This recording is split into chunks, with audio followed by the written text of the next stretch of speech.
Hi ಎಲ್ಲರಿಗೂ ನಮಸ್ಕಾರ. Welcome to Jyothi vlogs. ಇದು ನನ್ನ ಫಸ್ಟ್ ವಿಡಿಯೋ ಆಗಿರುತ್ತೆ ಯೂಟ್ಯೂಬಲ್ಲಿ. ಪ್ಲೀಸ್ ಸಪೋರ್ಟ್ ಆ್ಯಂಡ್ ಸಬ್ಸ್ಕ್ರೈಬ್ ಮಾಡಿ. ಇವತ್ತು ಸೋಮವಾರ ಆಗಿರೋದ್ರಿಂದ ದೇವಸ್ಥಾನಕ್ಕೆ ಹೋಗಬೇಕಿತ್ತು. ಅದರಿಂದ ದೇವಸ್ಥಾನಕ್ಕೆ ಹೋಗ್ತಿದ್ವಿ. ತುಂಬ ದಿನದಿಂದ ಅಂದ್ಕೊಂಡಿದ್ವಿ ಈ ದೇವಸ್ಥಾನಕ್ಕೆ ಹೋಗಬೇಕು ಅಂತ, ಆದರೆ ಹೋಗೋದಕ್ಕಾಗೇ ಇರಲಿಲ್ಲ.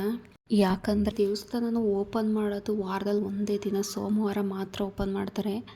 ಅವತ್ತು ಮಾತ್ರ ಹೋಗಬೇಕು, ಬೇರೆ ದಿನ ಹೋದರೆ ಓಪನ್ನೇ ಮಾಡಿರಲ್ಲ. ಹಾಗಾಗಿ ನಾವೂ ಮಂಡೇನೇ ಹೋಗಿದ್ವಿ. ಯೂಟ್ಯೂಬ್ ಸ್ಟಾರ್ಟ್ ಮಾಡಬೇಕು ಅಂತ ಅಂದ್ಕೊಂಡಿದ್ನಲ್ಲ, ಹೇಗಿದ್ರು ದೇವಸ್ಥಾನಕ್ಕೆ ಹೋಗಿದ್ವಿ, ಅದರಿಂದ ದೇವಸ್ಥಾನದ ವಿಡಿಯೋಯಿಂದನೇ ಸ್ಟಾರ್ಟ್ ಮಾಡ್ತಿದ್ದೀನಿ. ಈ ದೇವಸ್ಥಾನ ಮಾತ್ರ ತುಂಬಾ ಚೆನ್ನಾಗಿದೆ. ನಾವು ಹೋಗೋ ಅಷ್ಟೊತ್ತಿಗೆ ಆಲ್ರೆಡಿ 4 o'clock ಆಗಿತ್ತು. ತುಂಬ ಜನ ಏನಿರಲಿಲ್ಲ. ಬೆಳಗ್ಗೆ ಟೈಮ್ ಹೋದರೆ ತುಂಬ ಜನ ಇರ್ತಾರೆ. ನಾವು ಹೋಗೋ ಅಷ್ಟೊತ್ತಿಗೆ ಜನ ಯಾರೂ ಇರಲಿಲ್ಲ. ಆಲ್ಮೋಸ್ಟ್ ಎಲ್ಲ ಖಾಲಿಯಾಗಿದ್ದರು. ಹಾಗೆಯೇ ಪಕ್ಕದಲ್ಲಿ ಒಂದು ಆಂಜನೇಯನ ಟೆಂಪಲ್ ಕೂಡ ಇದೆ.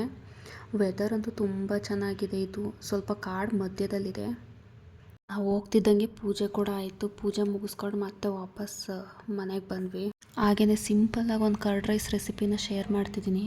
ಫಸ್ಟ್ ಒಂದು ಪ್ಯಾನ್ಗೆ 1-2 ಟೇಬಲ್ ಸ್ಪೂನ್ ಆಯಿಲ್, ಸ್ವಲ್ಪ ಸಾಸಿವೆ ಸ್ವಲ್ಪ ಚಟಪಟ ಅಂದಮೇಲೆ ಅದಕ್ಕೆ 1-2 ಹಸಿರು ಮೆಣಸಿನ್ಕಾಯಿ ಹಾಕಿ, ಅದು ಸ್ವಲ್ಪ ಒಗ್ಗರಣೆಲಿ ಫ್ರೈ ಆದಮೇಲೆ 1 ಬೌಲಷ್ಟು ಈರುಳ್ಳಿ ತೊಗೊಂಡಿದ್ದೀನಿ ಸಣ್ಣದಾಗಿ ಕಟ್ ಮಾಡಿಕೊಂಡು. ಅದನ್ನು ಸ್ವಲ್ಪ ಚೆನ್ನಾಗಿ ಫ್ರೈ ಮಾಡ್ಕೋಬೇಕು. ಬೇಗ ಫ್ರೈ ಆಗಬೇಕು ಅಂದರೆ ಸ್ವಲ್ಪ 1/4 ಟೇಬಲ್ ಸ್ಪೂನ್ ಆಗೋಷ್ಟು ಉಪ್ಪು ಹಾಕ್ಕೊಂಡು ಇನ್ನೂ ಸ್ವಲ್ಪ ಚೆನ್ನಾಗಿ ಫ್ರೈ ಮಾಡಿಕೊಂಡ್ರೆ ಲಾಸ್ಟಿಗೆ ಸ್ವಲ್ಪ ಕೊತ್ತಂಬರಿ ಸೊಪ್ಪು ಹಾಕಿ ಫ್ಲೇಮ್ನ ಆಫ್ ಮಾಡಬೇಕು.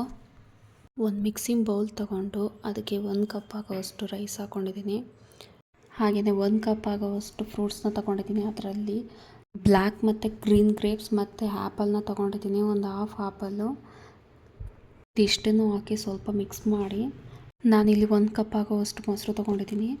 ಕೊನೆಯದಾಗಿ ನಾವು ಏನು ಒಗ್ಗರಣೆ ಮಾಡಿಟ್ಕೊಂಡಿರ್ತೀವಿ ಅದನ್ನು ಹಾಕ್ಬಿಟ್ಟು ಮಿಕ್ಸ್ ಮಾಡಿದ್ರೆ ಆಯಿತು. ಈ ವಿಡಿಯೋನ ಇಲ್ಲಿಗೆ ಎಂಡ್ ಮಾಡ್ತಿದ್ದೀನಿ.